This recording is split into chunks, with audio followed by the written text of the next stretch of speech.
continuación veremos el marco teórico.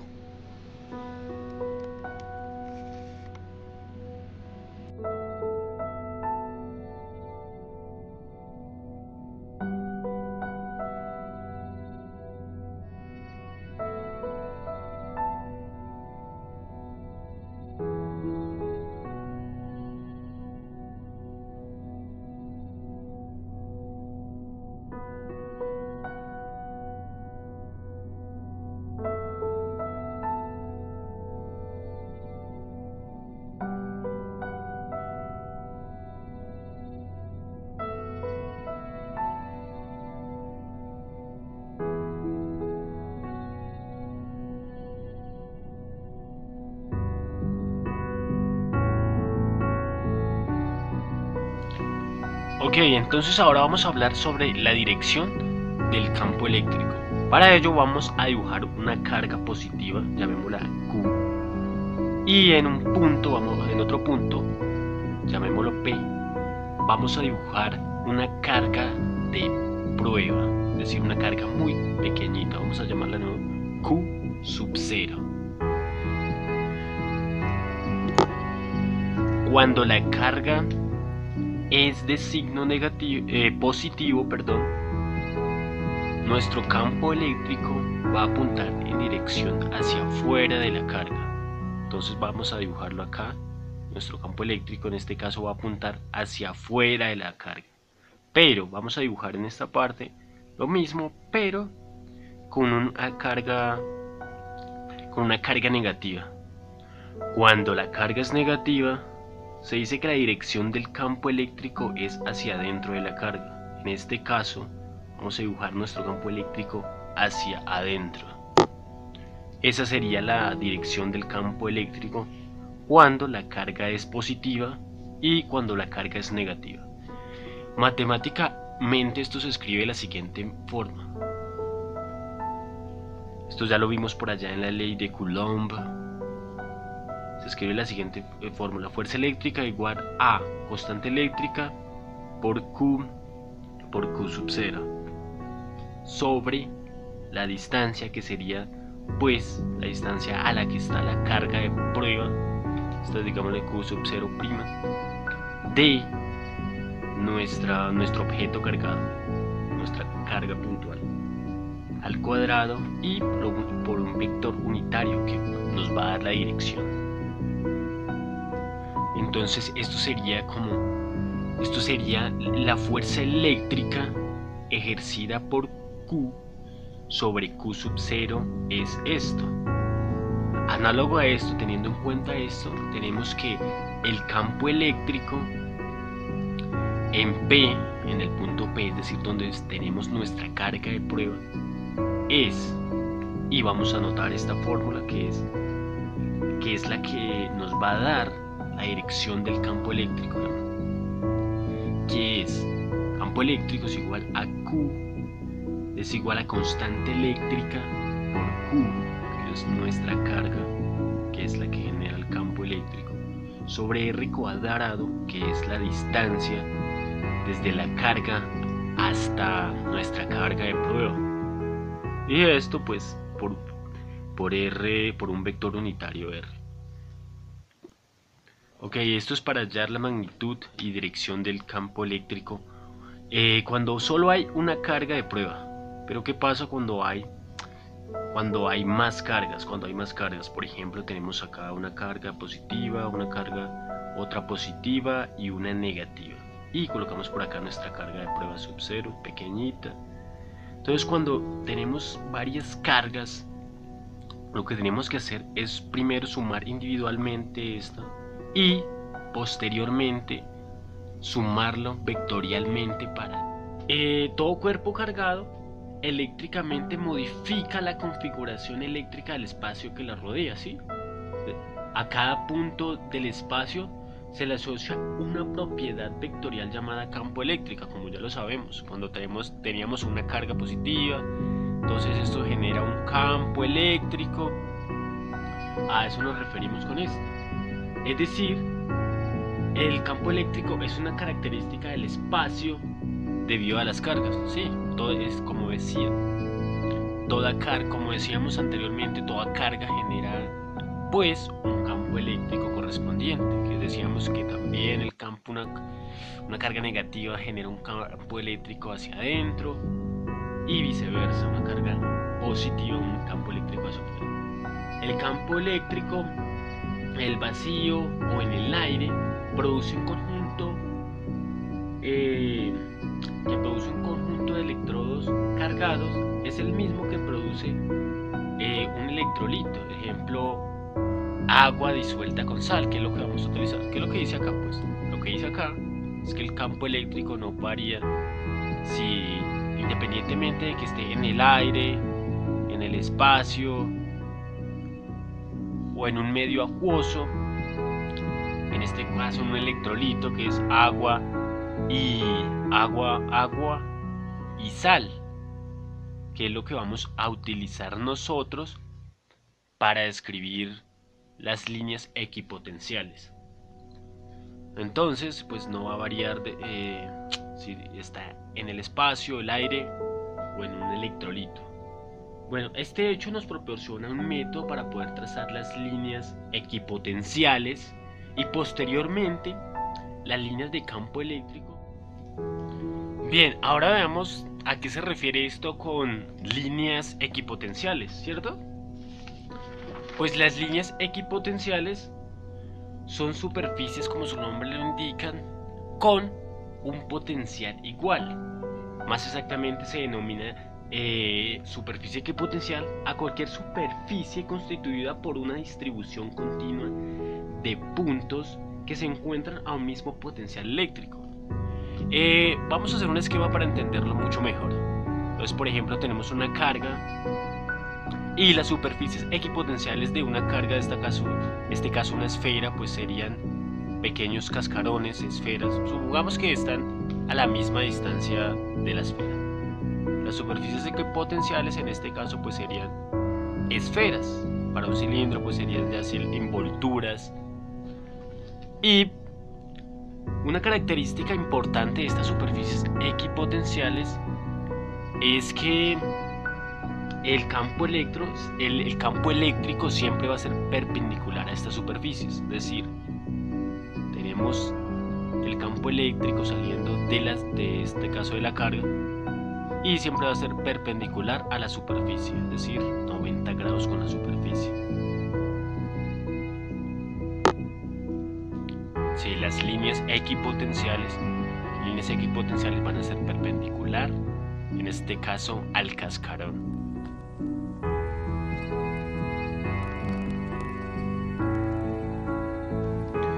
Aparato experimental.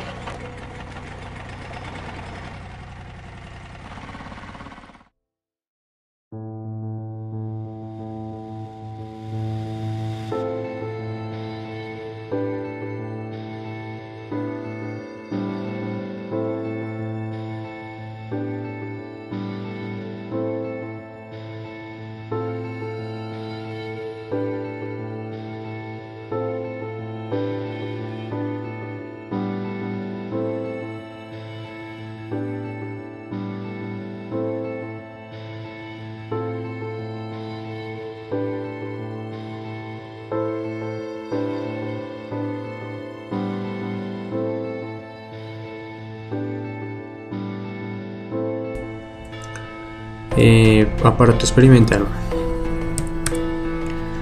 Para llevar a cabo el experimento se necesitan los siguientes materiales.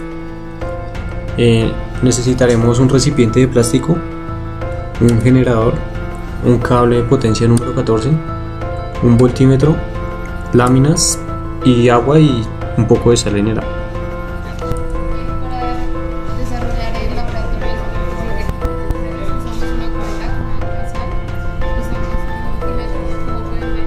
En la parte negra, como se pueden dar cuenta, desde 200 milivoltios hasta 750 se puede medir según la cantidad que nos proporcione la fuente que vamos a utilizar. Esta fuente es una fuente DC que nos da voltajes desde 0 a 115 y de 15 a 130. Para mirar si el multímetro está funcionando, vamos hacia la parte de continuidad, tocamos las dos puntas y debe pitar y tocamos los fusibles. Usamos 4 electrodos. Estas plaquitas, como se pueden dar cuenta, son de diferentes tamaños y no son rectas. De esta manera, por eso nos da diferentes medidas. Un electrodo redondo y estable. También vamos a utilizar hojas milimetradas, como pueden ver. Acá marcamos el centro de la hoja para así mismo grabar las líneas del campo que tomamos a partir de diferentes voltajes. Usamos 4 voltajes, 4, 12, 16 y 8.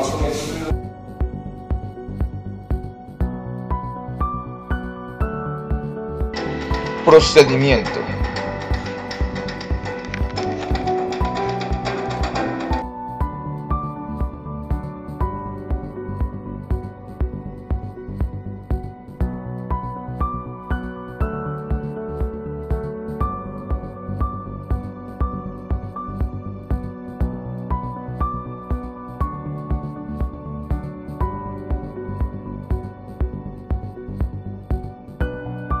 Luego de esto montamos el siguiente circuito, donde ubicamos la fuente de voltaje, el amperímetro, el voltímetro, el bombillo y finalmente el resistor. Luego de esto observamos los cambios en la luminosidad del bombillo cuando variamos los valores en el potenciómetro o resistor. Disminuye, por ejemplo, pues si le hago hacia acá, aumenta y se disminuye. Entonces, por ejemplo, le podemos aumentar acá. Pero si aumentamos allá, porque lógicamente no debería.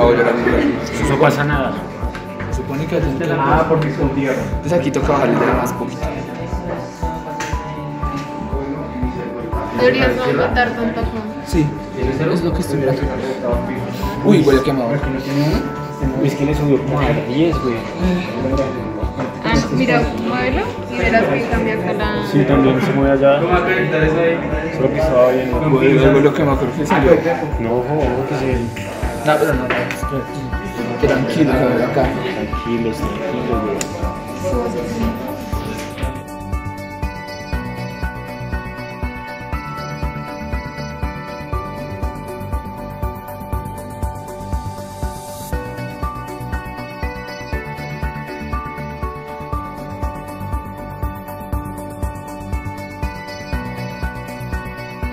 En ese momento están cargados, entonces se repelen, espera con eso.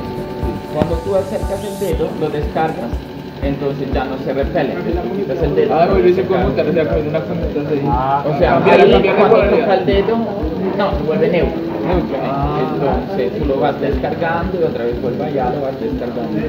Pero tengo que ver que pasa con el componente. No, sí, vamos a hacerlo más cortito que más llegado. No, mira, espera y ya ahí yo hablo con algo. Levanta todo eso. Doble. Listo.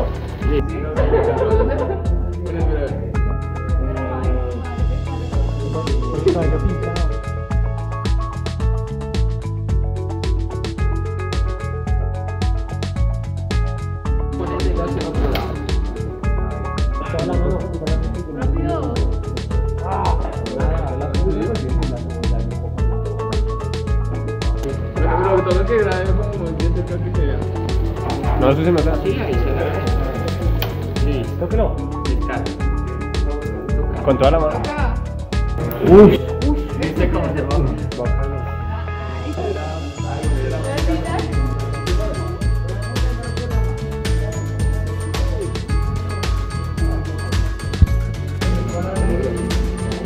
Pero ¿por qué?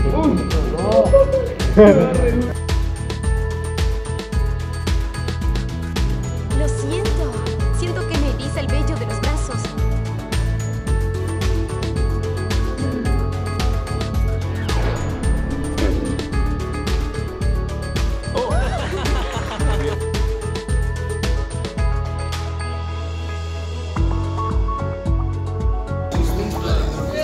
Pero no toques eso en el cabello, sino descarga. No te va a pasar nada. Por si acaso no pone una vela, pues se manda Sí, o se graba uno y ya está un momento. ahí. Acá. ¿Es ese? Demasiado peso. No, está como descargando. Ves que las tiritas tampoco se van levantando. Ahí ya lo descargan. Sí, un poquito. Ves que está empezando. Prueba a acercar la cabeza a eso. No. Pasando nada.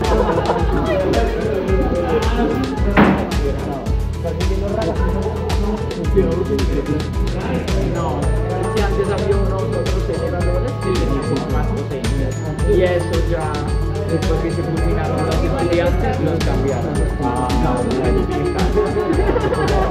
vas a dar cuenta ni siquiera. Vamos a ver si logra cargarse.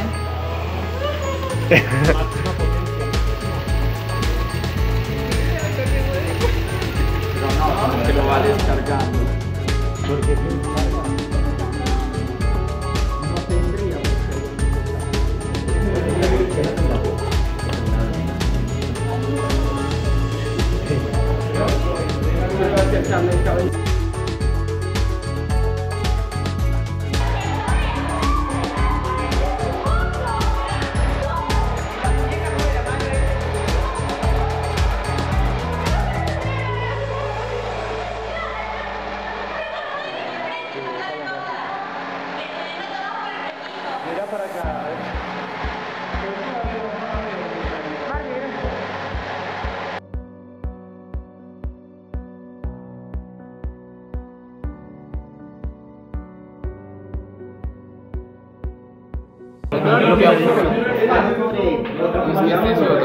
pero tal vez es esta. Vale,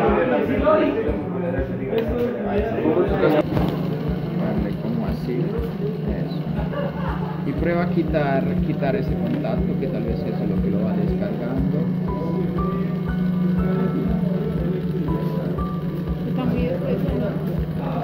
Ese es el problema, este aceite cada vez está más espeso. Sí. Para que esas semillas se muevan no hay un problema.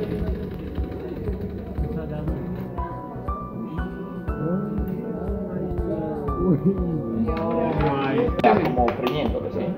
Entonces lo pongo chiquito. Sí, o sea, tiene que quedar más compacto posible para que aumente la capacidad. Déjalo que no toque. Yo ya no voy a limpiar eso, acá les digo.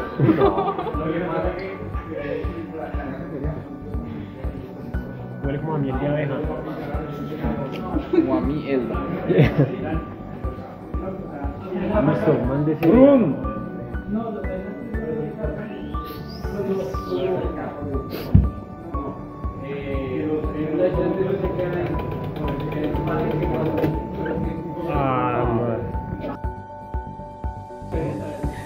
Estamos tirando. No, pero no lo subimos a todo. ¿Está grabando? Sí. ¿Y se vio? No lo subimos todo.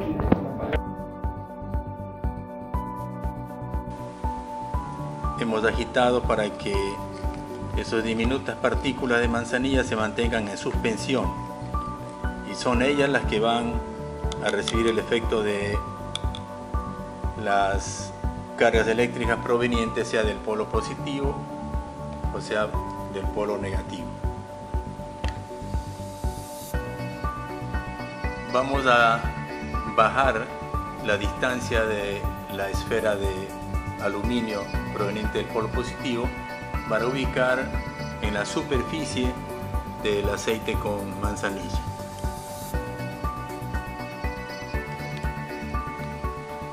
Ponemos a funcionar el Van de Graaff.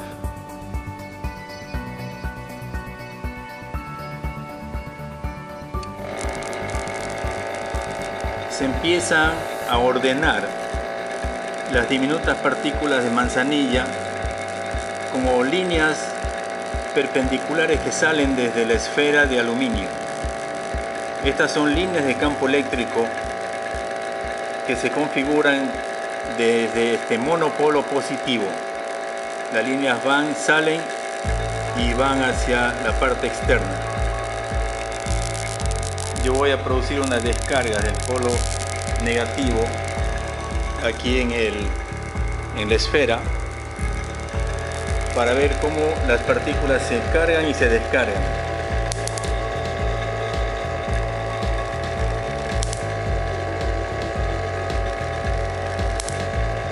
Allí tenemos la visualización de líneas provenientes desde este punto o monopolo positivo y alcanzan a cierta distancia que lo podemos denominar el campo eléctrico alrededor de este polo positivo. Ahora vamos a acercar el polo negativo para colocarlo frente al polo positivo. Vamos a ubicar un poquito al extremo.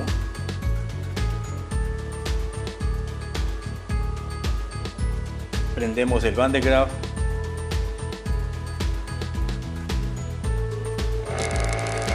Allí tenemos al monopolo y aproximamos el polo negativo para tener las dos cargas una frente a otra.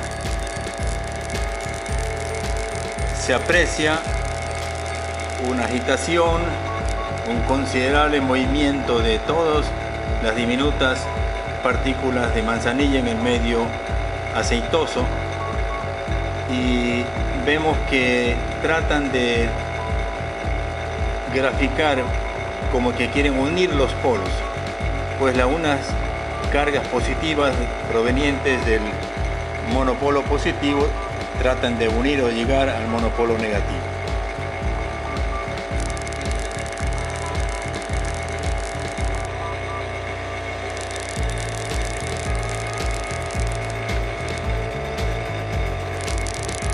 Es una forma clara de observar este fenómeno mediante este material, el aceite con las partículas de manzanilla.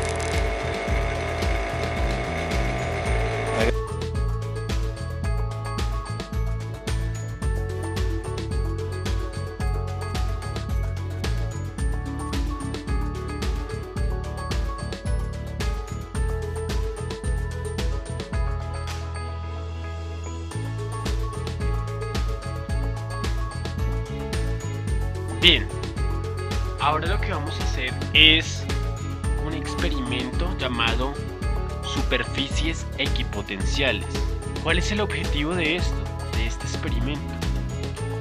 El objetivo principalmente es el siguiente.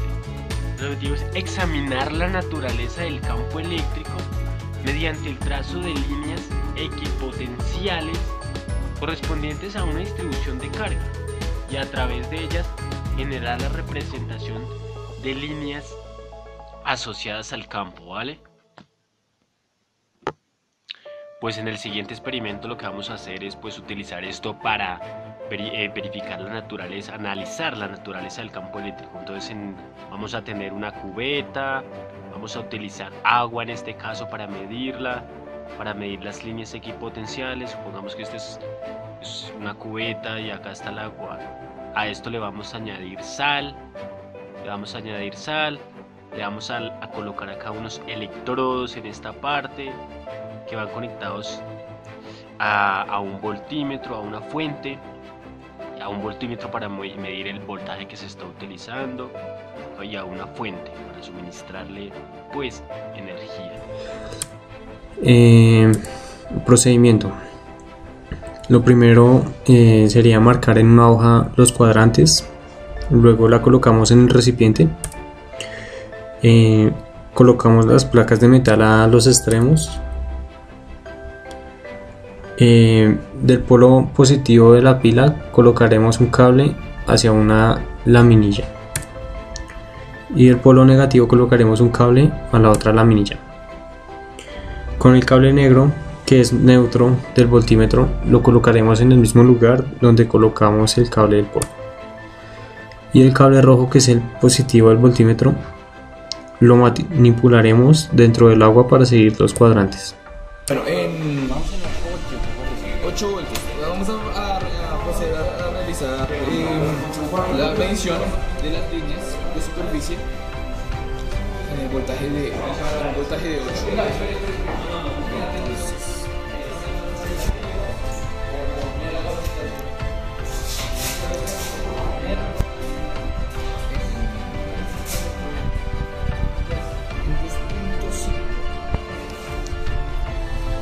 .5 en X, menos 2.5 en X.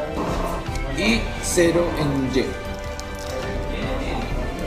Listo, ahora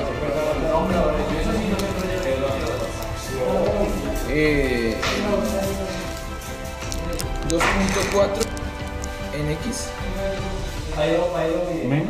menos 2.4 en X y 2Y.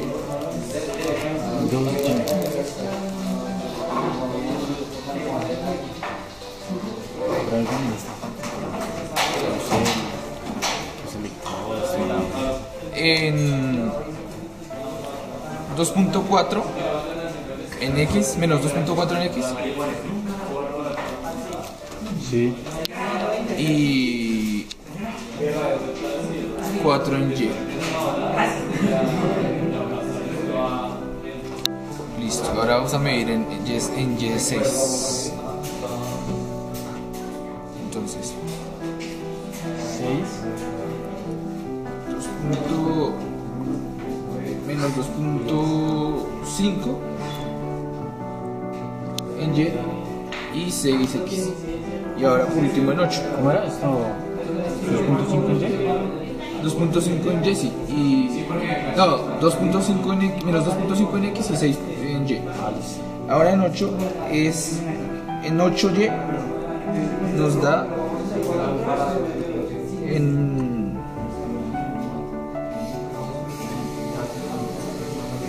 8Y en 2.6 menos 2.6X.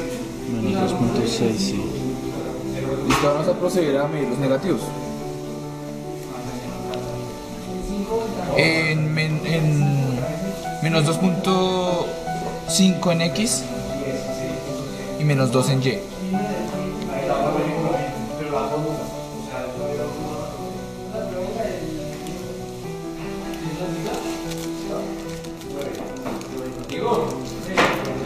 Menos 2.6 en X y 4 y menos 4 en Y.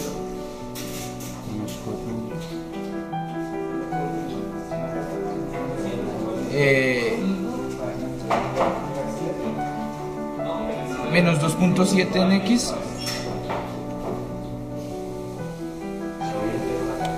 y menos 6 en Y. Y por último en el 8, menos 2.8 en X, menos 2.8 en X y menos 8 en Y. Listo.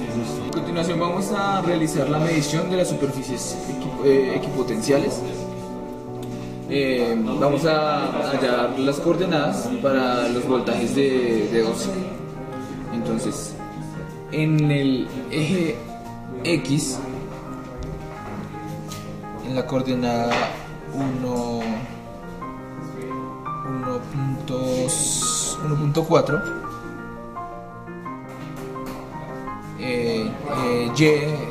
la coordenada Y es 0, nos da un voltaje de 12.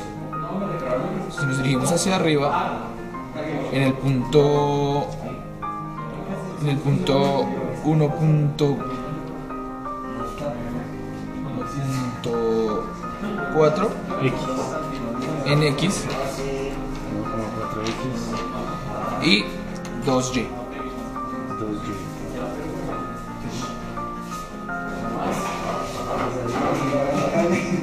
En el punto 1.6 en X y 4Y.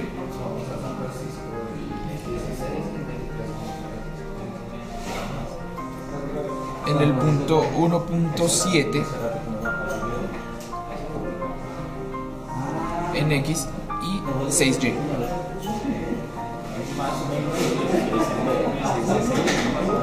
Y en 1.9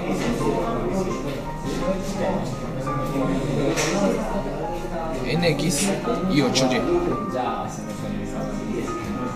Ahora medimos los negativos. Listo. Entonces ahora vamos a proceder a hacer las mediciones en el eje Y negativo. En 0.9 en X y menos 2 en Y. En 1.4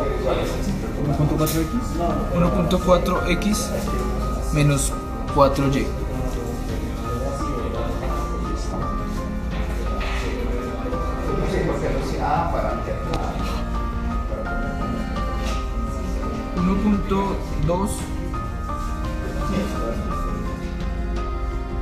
Como podemos ver en el multímetro, nos da 1.12 aproximado en 1.3x y menos 6y. En la coordenada menos 8y nos da en 1.3x. Listo, entonces esas son las medidas para 12 voltios.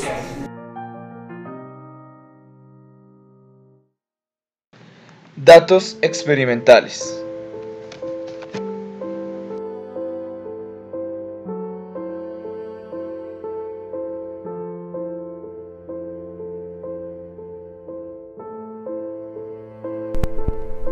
A continuación, como parte del procedimiento de la práctica de laboratorio del multímetro, vamos a medir la resistividad del potenciómetro.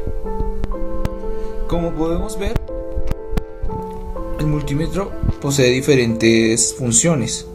Estamos ubicados en este momento en la función de medición de resistencia, en la escala de 200K, ya que nuestro potenciómetro es de 50K ohmios.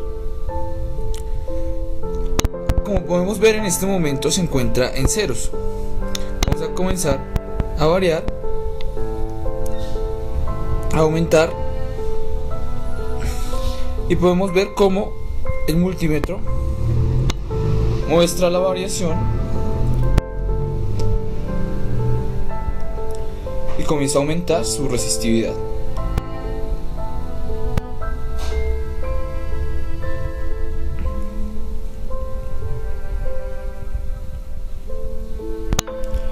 Y hasta llegar a su tope máximo, que es de 50.4K ohmios.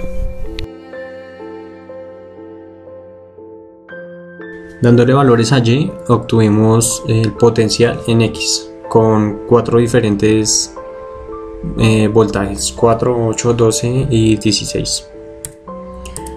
Estos son los datos experimentales, los datos que obtuvimos con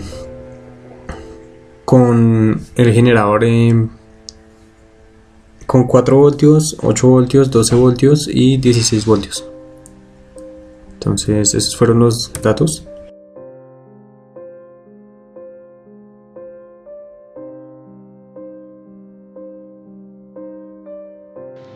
Análisis.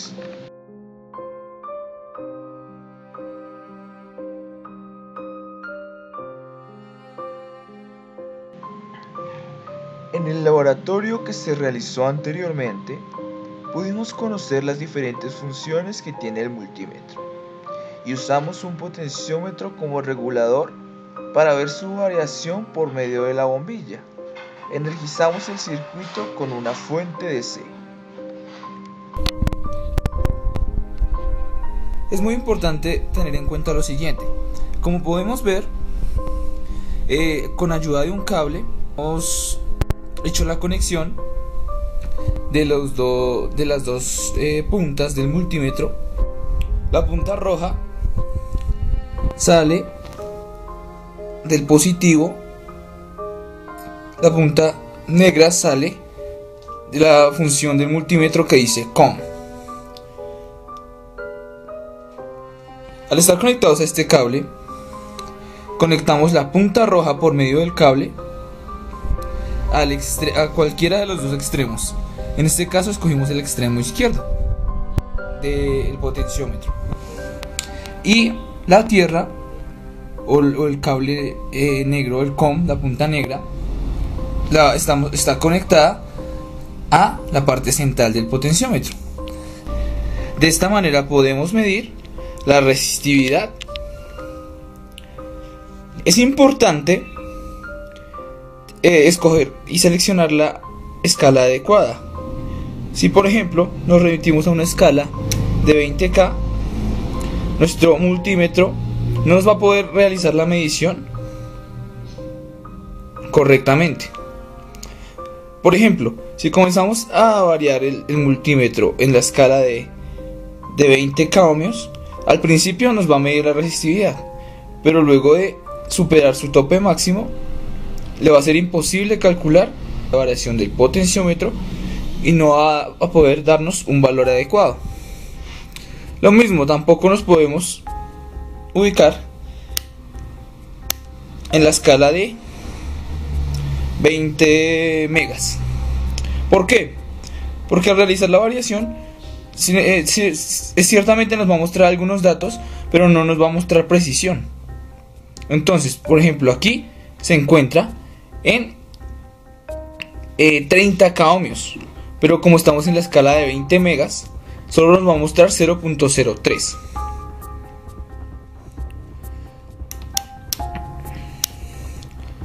De igual forma, si nos ubicamos en la escala de 2000 ohmios, es mucho más bajo y tampoco nos va a dar una medición adecuada. Entonces siempre es importante saber ubicarnos en qué escala vamos a medir. Si estamos en la escala de 50, entonces buscar la más cercana. Siempre es importante buscar y medir la más cercana por encima, para que el valor de la resistencia no supere al de la escala de medición en el multímetro.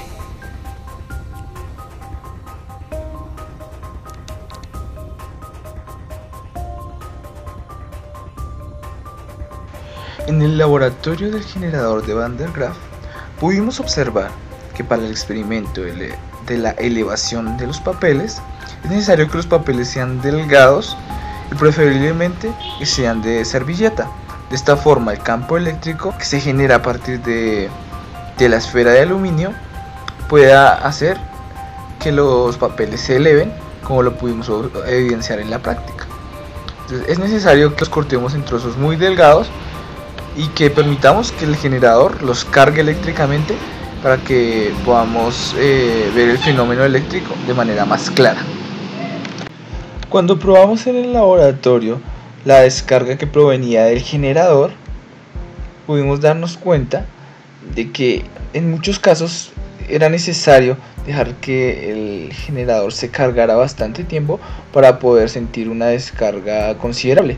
Sin embargo, no era peligrosa ni en ningún momento llegaba a ser perjudicial para el cuerpo. Y se alcanzaba a ver, no en cámaras, pero sí las personas que estábamos presentes en el laboratorio, cuando el haz de luz se hacía visible.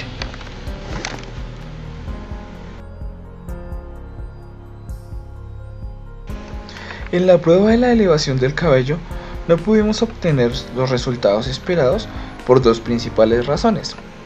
La primera es que los cabellos de las compañeras que intentaron realizar el experimento no cumplían las condiciones necesarias. Por ejemplo, el cabello de la primera compañera era demasiado grueso y aparte estaba mojado. Ya cuando lo intentamos con la segunda compañera, sucedió lo siguiente, de que a pesar de que su cabello cumplía con las condiciones, el generador no contaba con la suficiente potencia como para permitir de que su cabello se elevara. Por esta razón no pudimos verlo de manera gráfica el experimento. Sin embargo, se veía de pequeña forma cómo su cabello comenzaba a alterarse y comenzaba a levantarse, pero de manera muy disminuida. Esa fue la conclusión a la que llegamos en el laboratorio, de que el generador le faltaba potencia.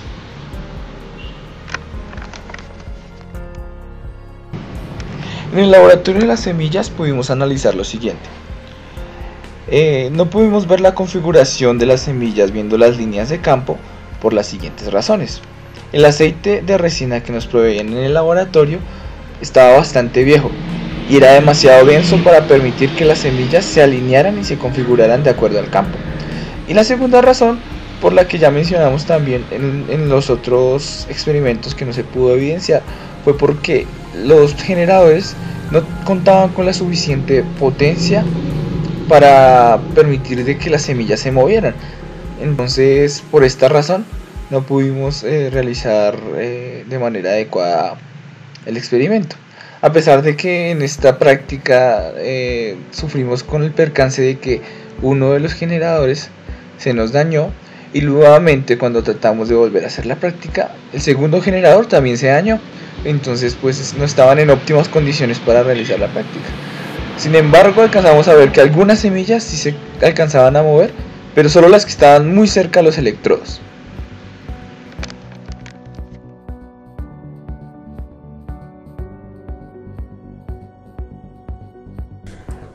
Una superficie equipotencial es aquella en la que todos sus puntos se encuentran en el mismo potencial.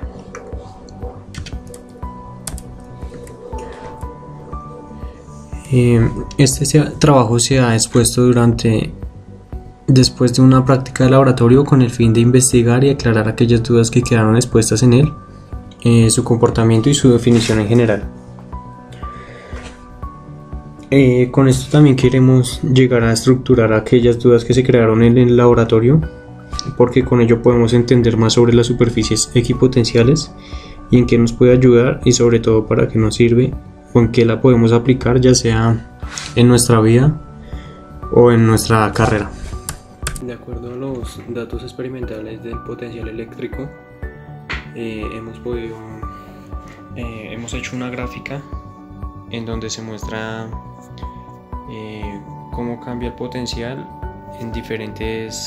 con diferentes tipos de carga y en diferentes posiciones del eje Y. Entonces acá se ven las dos placas, esta que es positiva y esta que es negativa, y tenemos 4 funciones cuando la carga es 16 voltios, 12 voltios, 8 voltios y 4 voltios. Entonces los valores en X nos muestran el potencial en cada punto. Entonces, por ejemplo, cuando en la posición Y, cuando es menos 8, el potencial es, cuando la posición es Y y la carga es 4 voltios, pues eso es importante, el potencial nos va a valer menos 7,5 sería el potencial. Y digamos en esta, cuando la carga es 8 voltios y el valor en Y es menos 2, vemos que tienen el mismo potencial. O sea, en este punto, en Y igual a 0 y en Y igual a menos 2, el potencial es igual a menos 2,5. Vemos que, bueno, eso pasa. Entonces se podría decir que a mayor carga, mayor potencial, de acuerdo a estas gráficas, ya que vemos que las funciones, la función de 16 voltios está más a la derecha, o sea, tiene mayor potencial que la de 12 voltios. Y también podemos ver que a medida que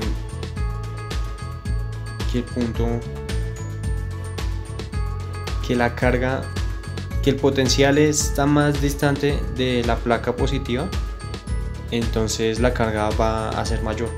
Esto, bueno, eso también lo podemos deducir con la gráfica. Y sí, este sería nuestro análisis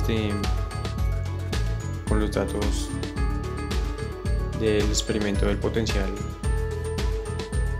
con el campo eléctrico.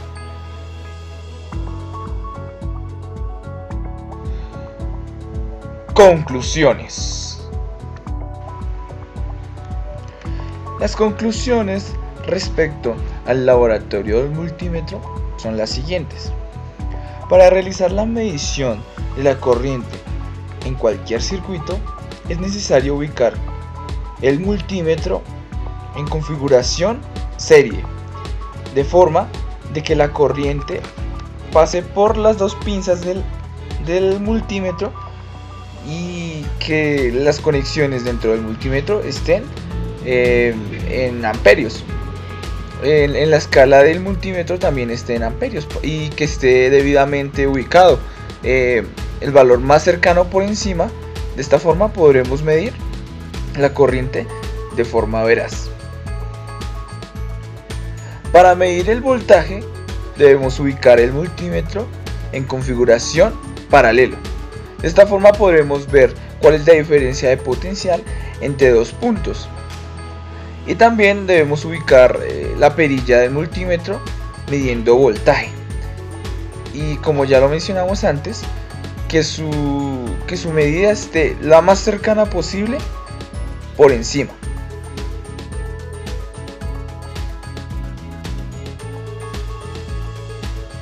Como conclusión final, lo que analizamos de esta práctica de laboratorio fue lo siguiente. Cuando variamos la medida del potenciómetro, como podemos observar en las imágenes que se van a poner a continuación, la intensidad del bombillo variaba, y esto se debe a la ley de Ohm, la relación que hay entre corriente, voltaje y resistencia. De acuerdo a esto, cuando la resistencia disminuía, la intensidad de la luz aumentaba. Pero era muy importante tener claro de que si aumentábamos demasiado el voltaje, el potenciómetro no comenzaba a regular la corriente, sino que comenzaba a transformar la energía en temperatura, y fue lo que nos sucedió en la práctica. Entonces de esto nos podemos dar cuenta que es muy necesario conocer las condiciones de los materiales que vamos a utilizar para no llegar a dañarlos. Y así como podemos ver en las imágenes, pudimos tener una correcta relación de transformación de menor intensidad lumínica a mayor intensidad lumínica. Entonces esto fue lo que concluimos nosotros de esta práctica de laboratorio como grupo. El tiempo de carga del generador en la esfera recortada es proporcional a la velocidad del motor. En esta práctica concluimos que la banda es la que va adquiriendo energía, la cual la lleva hasta la parte superior en donde se encuentra la esfera, y es ahí donde se va acumulando la energía estática. Por efectos de fricción y calentamiento de los rodillos superior e inferior, estos tienden a tener un desgaste continuo, haciendo necesario un constante mantenimiento. El voltaje almacenado en la estructura esférica recortada es proporcional al radio de la esfera.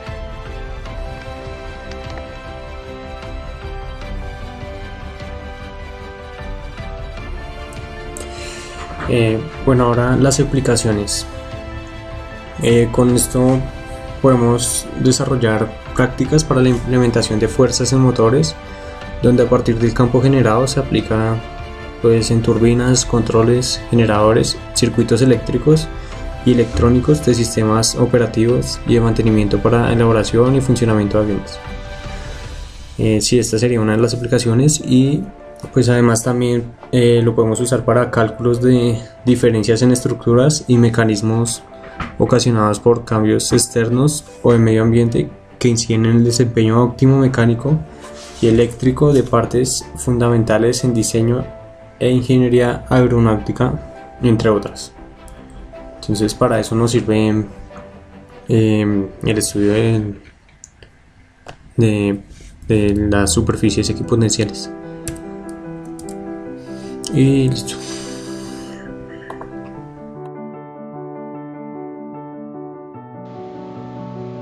Bibliografía.